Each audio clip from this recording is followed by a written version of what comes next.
approval is based on the total dollar value, supervisory chain, property location and type. Ariba does also allow for escalation and delegation of authority as needed. Another key change, tax will now be automatically calculated on POs and invoiced via Ariba. So this no longer has to be manually entered on a request or an order. There is a back-end tax engine that will automatically calculate the appropriate tax based on location and commodity type. Requesters will be required to create receipts for goods or service purchased. We'll go through that process near the end. And then finally, Ariba will perform a three-way match against the receipt, the original purchase order, as well as the electronic invoice that comes in from the supplier. So this enables huge efficiencies where if there is any mismatch or exceptions that are raised, the system will flag that for action by CDI, typically your accounts payables team.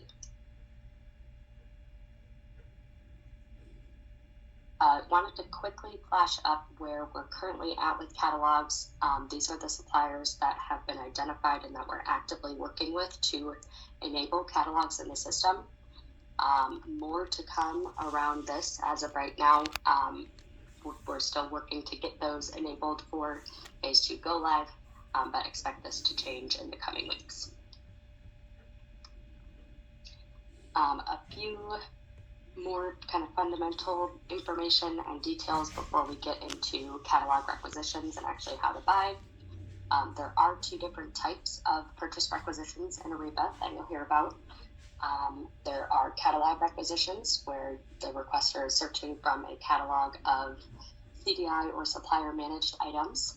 And then there's a non-catalog requisition where the supplier is describing the items needed in a free text format.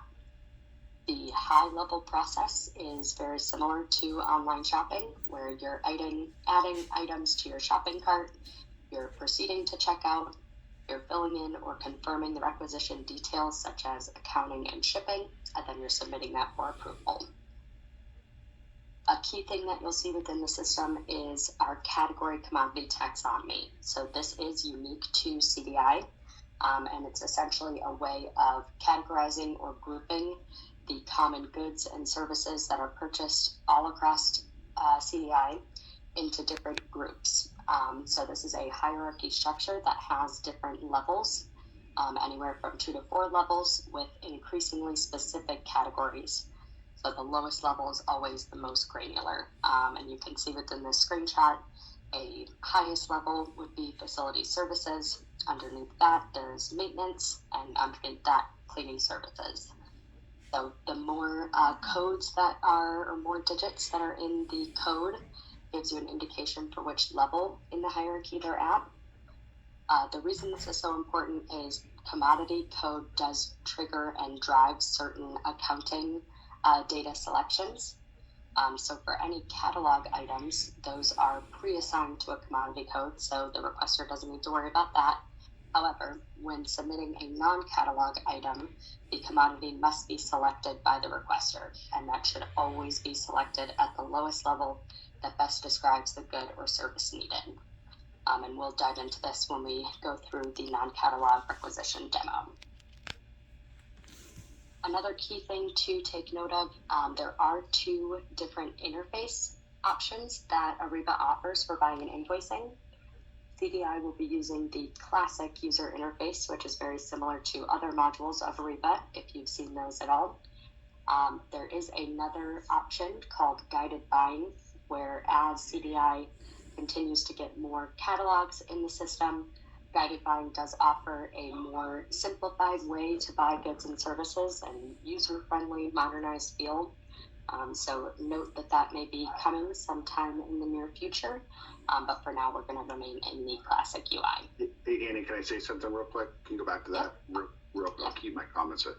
The guided buying feature is going to be a game changer because it will have all of our preferred vendors such as Amazon, Grainger, our office supply distributor, all of those vendors that support all of you. You'll be able to go into that guided buying interface, and you'll be able to, for example, go into Amazon pick out what you want, it'll automatically flip into a rec and PO into Ariba. So it will be a really, really, really strong feature. Phase one, we didn't have any across the finish line, but those that are in phase two, I expect there to be some available active catalogs to go live. And our goal, as quickly as possible, is to have close to 18 as soon as possible, including Cisco on there as well. So a lot of work being done there. The results are starting to catch up with the work. So good news on the guided buying. You'll spend a lot of time there. Sorry, Annie. Great call out. So one of the last pieces of this kind of upfront section, we did just want to show the end-to-end process of buying and invoicing in Ariba. So that typically starts with a purchase requisition that is submitted, that goes through approvals. Once the purchase requisition is approved, the purchase order will automatically generate and be transmitted to the supplier. From there, the supplier is able to send back an order confirmation. They're able to send advance ship notice and shipping details when that does ship, and finally are actually fulfilling that order.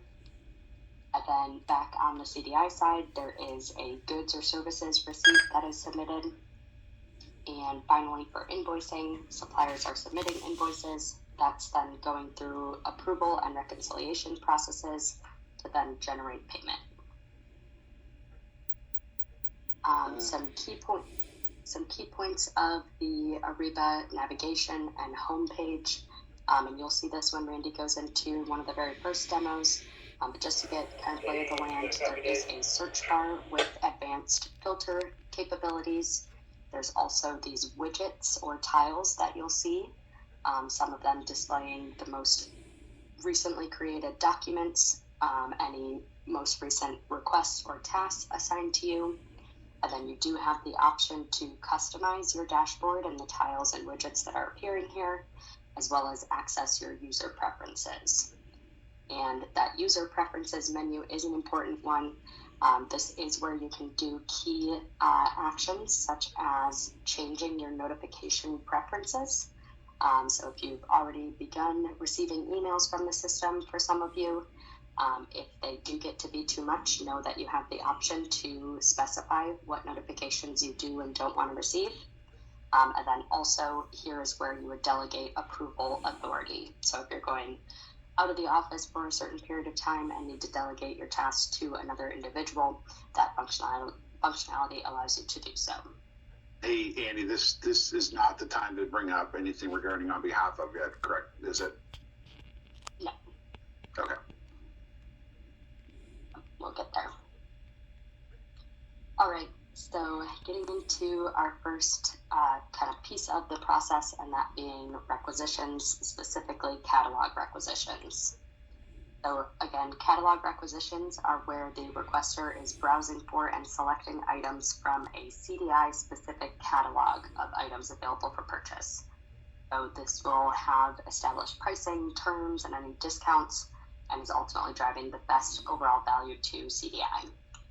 There are two different types of catalogs in Ariba. The first is what's known as a CIF company catalog, and this is where CDI is hosting the repository of goods or service items to select from. And then there's punch-out catalogs, and this is where it is a supplier-maintained catalog of goods or services that is specific to CDI, and functions almost as if you were going to that supplier's website, but directly within Ariba, and you'll see that live here in a moment. So we do ask that you are always searching for items in a catalog first when placing orders in Ariba. This will become more relevant as catalogs actually get into Ariba, but ideally you